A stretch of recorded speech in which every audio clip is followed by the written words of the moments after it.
Kamusta mga kasaliksik? Mayroong mga yaman sa ating kalikasan na mayroong mga kasaysayan at kwentong hawak-hawak. Ngunit sa pagdaan ng mga panahon ay tila ba nakalimutan at hindi na sila nakita pang muli. Kaya mula sa gintong itlog sa Russia hanggang sa pinakamahal na diamante sa daigdig ay pag-usapan natin ang 10 pinakamahal na nawawalang gamit sa mundo. Kaya kung handa ka nang malaman ng mga ito ay simulan na natin. Number 10, Faberge egg.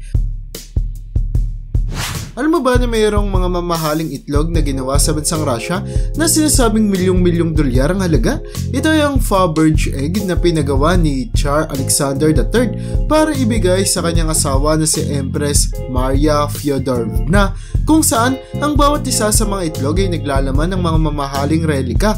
Pero ang pinaka nakamamangha tungkol sa mga Faberge egg ay ang materyales na ginamit sa mga ito, kung saan ginto at mamahaling mga bato ang bumabalot sa bawat itlog at hinulma sa mga iba't ibang unique na disenyo.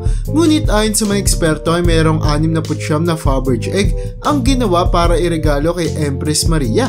Ngunit 57 pa lamang ang nadidiskubre sa mga ito. Kaya't mayroon pa ding 12 nawawalang Faberge egg na hindi natatagpuan, kung saan ang bawat isa dito ay para bang isa ng yaman mula pa lamang sa halaga nito.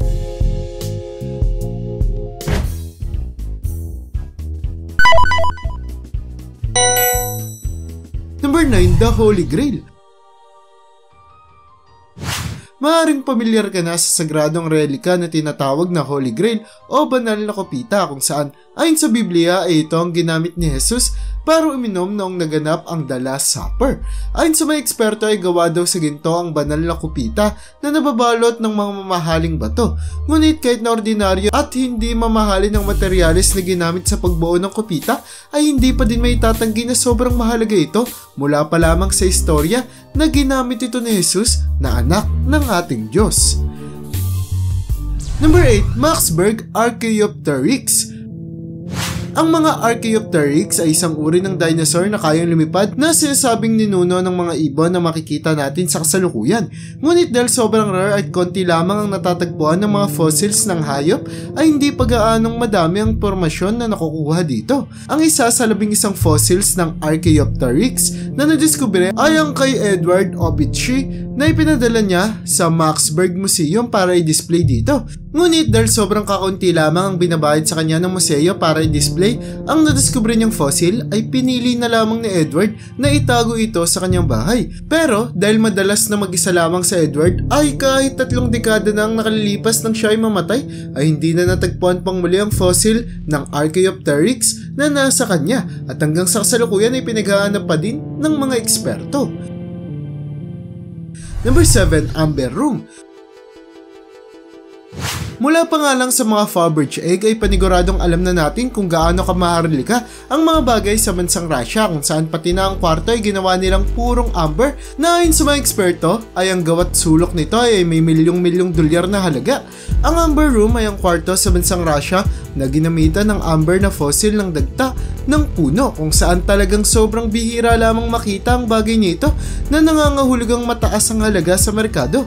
Ngunit ang Amber Room na ginamitan ng 6 na toneladang ambers ay hindi na matatagpuan sa kasulukuyan sa hindi malamang dahilan, kung saan may mga nagsasabi na itinago ang kwarto noong sumalaki si Hitler at ang mga Nazis, habang may mga nagsasabi na nanakaw na ang kwarto ng mga tao dati. Ngunit mga espekulasyon lamang ang mga ito, at ang lokasyon ng magarbo at mamahaling kwarto na gawa sa amber ay nananatili pa ding misteryo para sa mga eksperto hanggang sa ngayon. Number 6, Honjo Masamune. Kung pamilyar ka na sa kultura ng mga Hapon ay posibleng kilala mo na si Goro Nyudo Masamune, na isang sikat na manggagawa ng mga espada, kung saan ang bawat isa sa mga espadang kanyang ginawa ay talagang pinag-aagawan sa mundo. At ang isa sa mga espadang ito ay ang Honjo Masamune, na isa sa pinakamahusay na ginawa ni Goro. Ngunit hindi na nakita pa ang espada matapos ang ikalawang digmaang pandaigdig.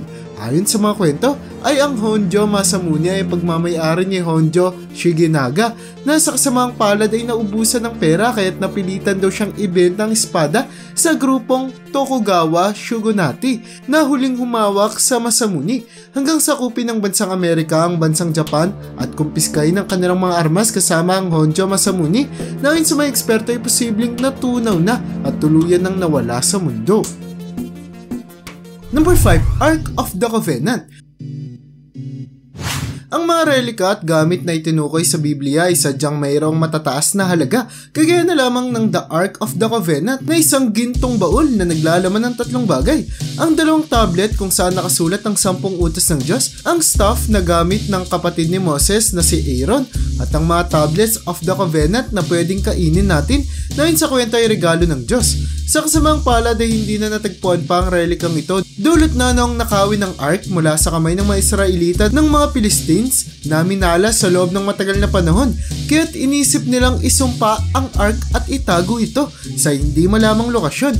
Kaya't hanggang sa kasalukuyan ay hinahanap pa din ang relika na Ark of the Covenant, kung saan ayon sa mga eksperto ay posible daw na nakatago ito sa ilang mga lugar tulad ng Mount Nebo sa bansang Jordan, Ethiopian Orthodox Tewahedo Church at ang tomb ni Tutankhamun.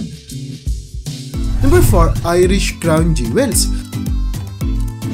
Maniniwala ka ba kung sasabihin ko sa iyo na mayroong alahas na nanakaw sa bansang Ireland na hanggang sa kasalukuyan ay hindi pa din nare-resolba?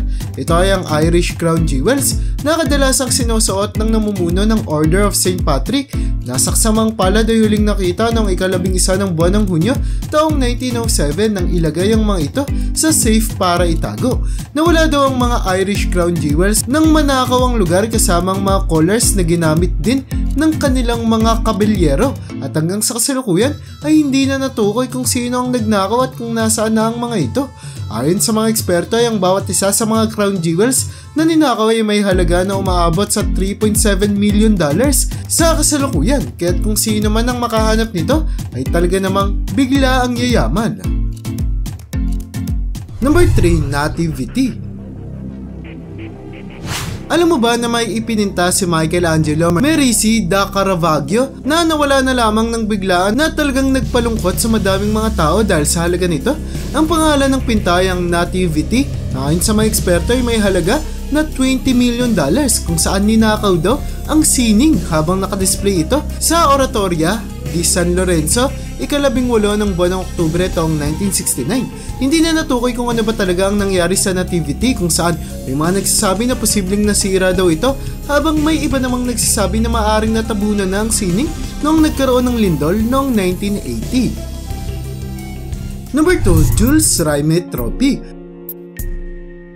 Alam mo ba na ang orihinal na premyo dapat ng FIFA World Cup ay hindi lamang ninakaw ng isang beses kundi 2? Ito ay ang Jules Rimet Trophy na unang ninakaw noong 1966 at nang mahanap ay ninakaw ulit taong 1983 dahil na rin sa gawa ito sa mamahaling ginto at pilak na sa kasamang palad ay balitang tinunaw na daw at ibinenta sa malaking halaga. Ang mga bagong trophy na premyo sa FIFA World Cups ay mayroong mas mataas na halaga dulot na ginamitan sila ng 18 karat na ginto, habang ang mga replika naman ng original na trophy ay binibigay din sa mga nananalo, ngunit gawa naman ng mga ito sa tanso na binalutan lamang ng ginto.